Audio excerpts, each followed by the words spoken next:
Hello, everyone. You're welcome to this program. This program is Our Community Lives. Our Community Lives is all about events, people, places, culture, and everything that is happening in our society. Today, the program promises to be interesting, and we are going to be starting today's program with a lovely, talented, creative Australian. She's going to be telling us and showing us more of her talent. So please stay tuned and watch our next segment, which is Show Your Talent. Don't blink your eyes. Introduce yourself to the viewers. My name is Mitzi and I live in Melbourne, and I teach and perform West African dance with my partner. My partner is Simon Lewis, and he's a drummer. He's learned many parts of West Africa. He's done lots of drumming there, and he plays for my dance classes and in performances. So what got you into arts? Well, I actually studied science, and I am a science teacher, but I've always been really drawn to dancing, and I did some dancing when I was young.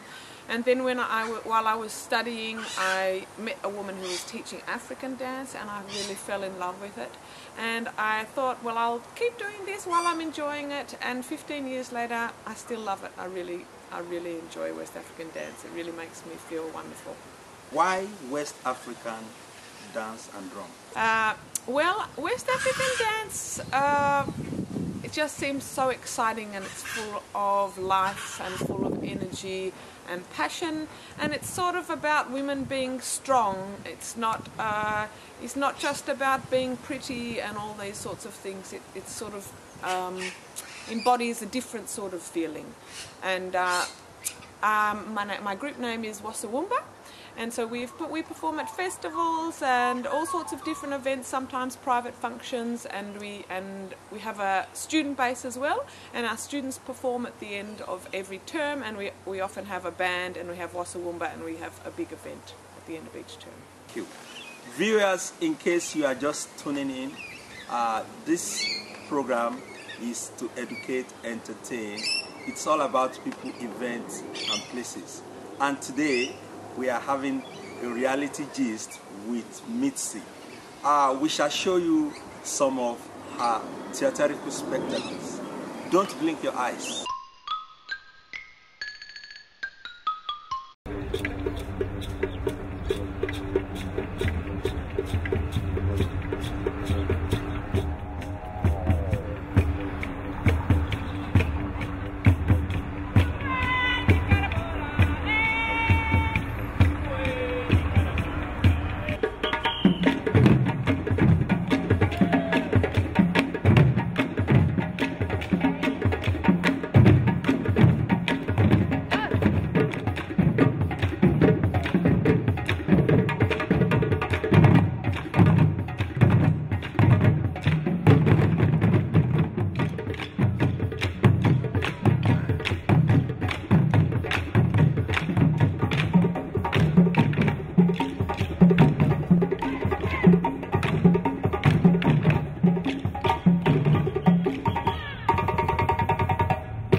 Wow, interesting.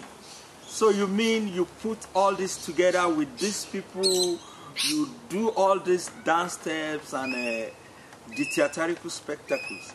How do you get your inspiration?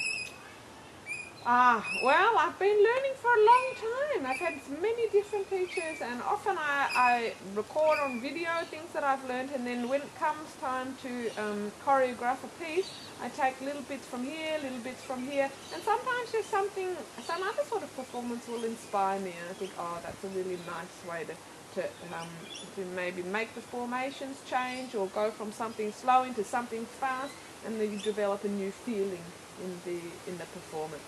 So how many ethnic groups do you have? And when you say West African dance, is it all about African people or good question. what caliber of people?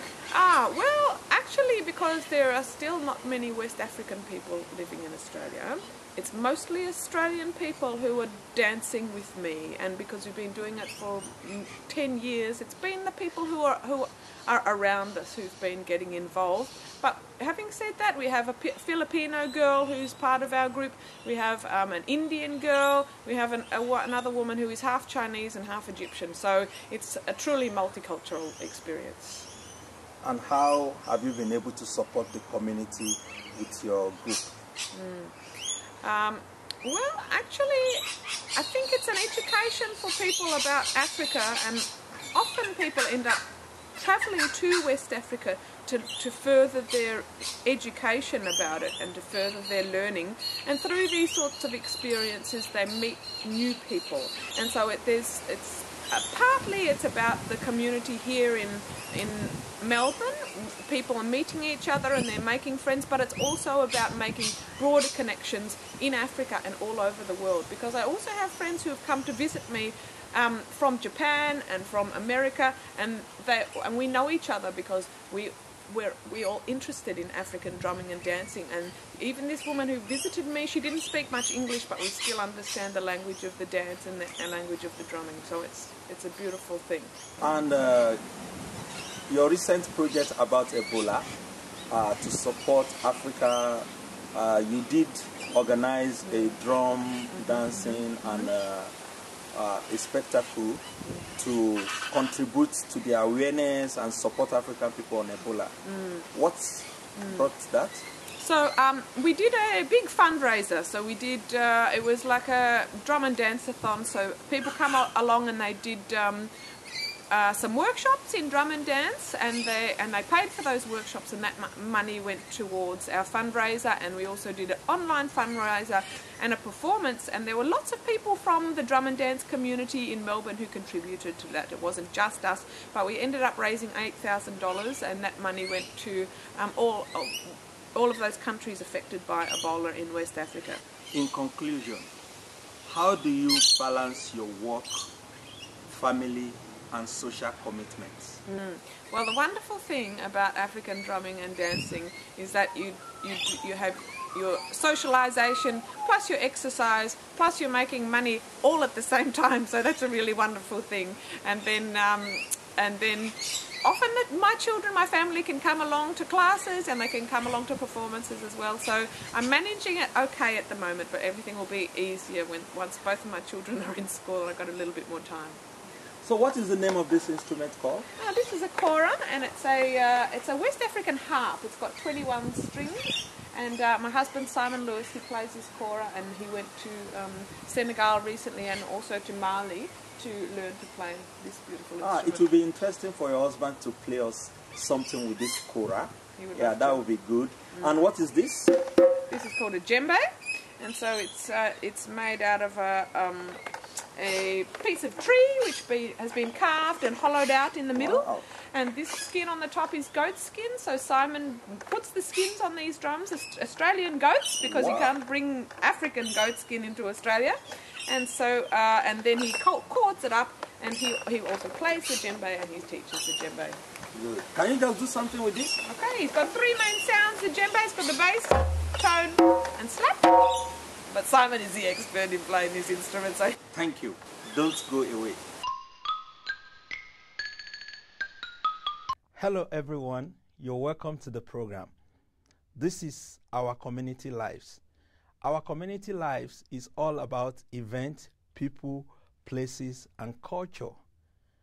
Today, we shall be starting a talk show with someone that is very well known in the African community.